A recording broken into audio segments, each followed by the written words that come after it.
आज मुझे इस बात पर गर्व की अनुभूति होती है कि हमने वहां के 84 कोस के लिए अभी पैसा भी दे दिया है वहां की परिक्रमा करने के लिए।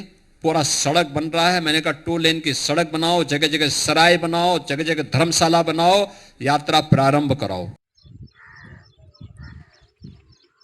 भी आपने उत्तर प्रदेश के माननीय मुख्यमंत्री योगी आदित्यनाथ जी को सुना, जिन्होंने स्पष्ट शब्दों में कहा कि ब्रज 84 कोस परिक्रमा के विकास के लिए सरकार द्वारा धनराशि दी जा चुकी है।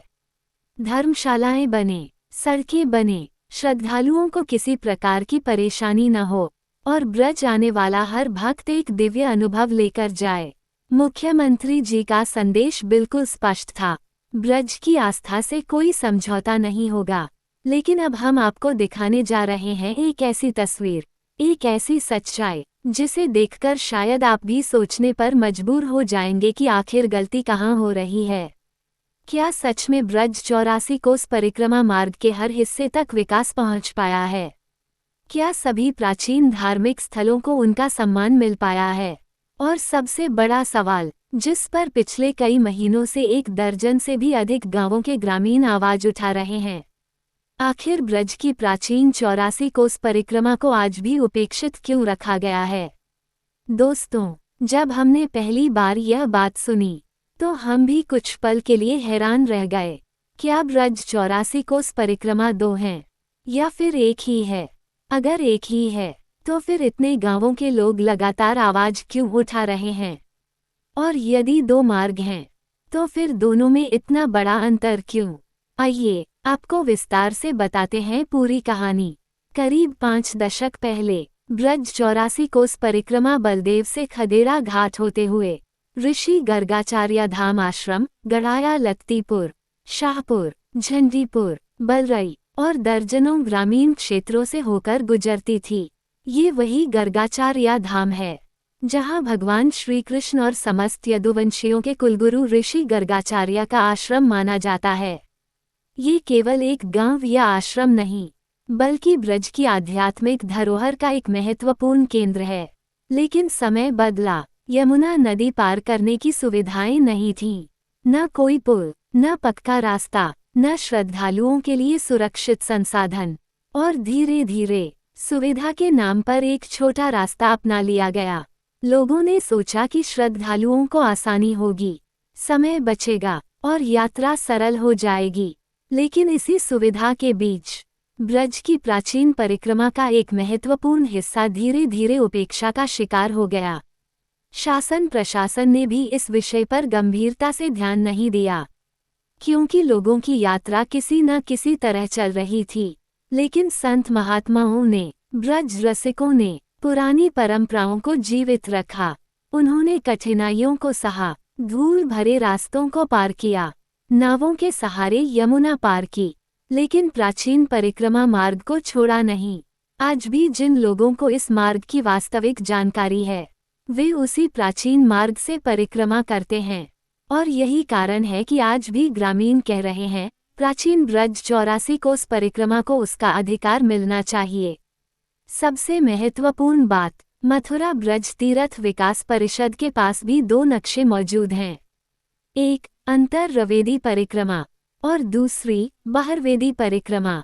जिस प्राचीन मार्ग की बात ग्रामीण कर रहे हैं, उसे परिषद के रिकॉर्ड में भी ब्रज 84 कोस बहिर्वेदी परिक्रमा के रूप में दर्शाया गया है। यानी यह कोई मनगढ़ंत कहानी नहीं, न ही किसी व्यक्ति विशेष की मांग, बल्कि सरकारी दस्तावेजों में भी इसका उल्लेख मौजूद है। ग्रामीणों की मांग क्या है? क्या वे करोड़ों रुपए मांग रहे हैं? क्या वे किसी निजी लाभ की बात कर रहे हैं?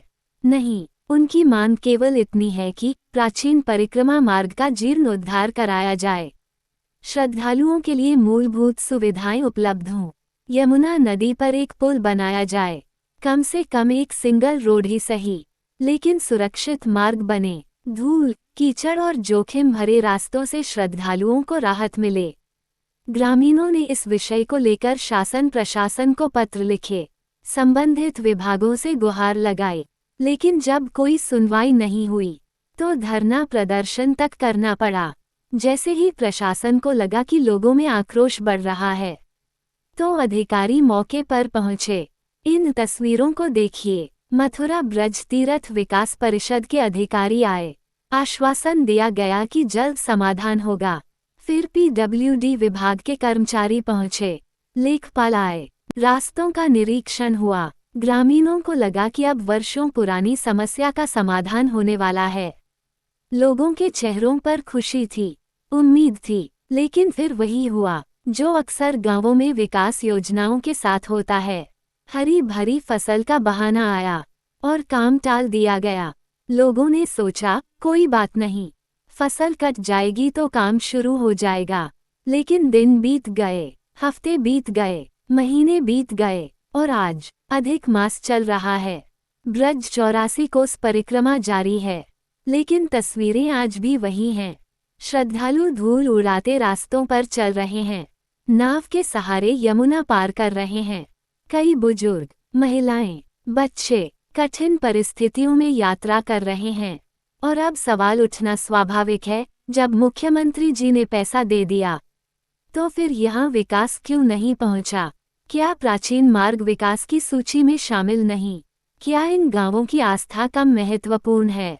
क्या केवल सुविधा वाला मार्ग ही आधिकारिक बनकर रह जाएगा? और क्या सदियों पुरानी परंपरा धीरे धीरे इतिहास बन जाएगी? ब्रज केवल सड़क और पत्थरों का नाम नहीं है। ब्रज भावना है, आस्था है, संस्कृति है, और यह संस्कृति तभी जीवित रहती है जब उसके मूल स्वरूप को सम्मान मिले। आज भी हजारों श्रद्धालु प्रेम से इस मार्ग पर चलते हैं, क्योंकि उनके लिए ये सिर्फ रास्ता नहीं, बल्कि श्री कृष्ण की लीला भूमि से जुड़ने का माध्यम है। हम किसी पर आरोप नहीं लगा रहे, लेकिन सवाल जरूर पूछ रहे हैं। और ये सवाल केवल ग्रामीणों के नहीं, बल्कि उन लाखों श्रद्धालुओं के हैं जो ब्रज को अपने हृदय में बसाए हुए हैं। यदि सरकार ब्रज के विकास के लिए गंभीर है, तो फिर प्राचीन परिक्रमा मार्ग का संरक्षण भी उतना ही आवश्यक है, क्योंकि विकास तभी पूर्ण कहलाएगा जब आधुनिकता के साथ साथ परंपरा भी सुरक्षित रहेगी। हम उम्मीद करते हैं कि शासन प्रशासन, मथुरा ब्रज तीर्थ विकास परिषद और संबंधित विभाग इस विषय को गंभीरता से लेंगे और आने वाले समय में श्रद्धालुओं को वह सुविधा मिलेगी जिसके वे हकदार हैं। फिलहाल इस विशेष रिपोर्ट में इतना ही। आप देख रहे थे ब्रिज धाम रेडियो टीवी। राधे राधे, जय श्री कृष्णा।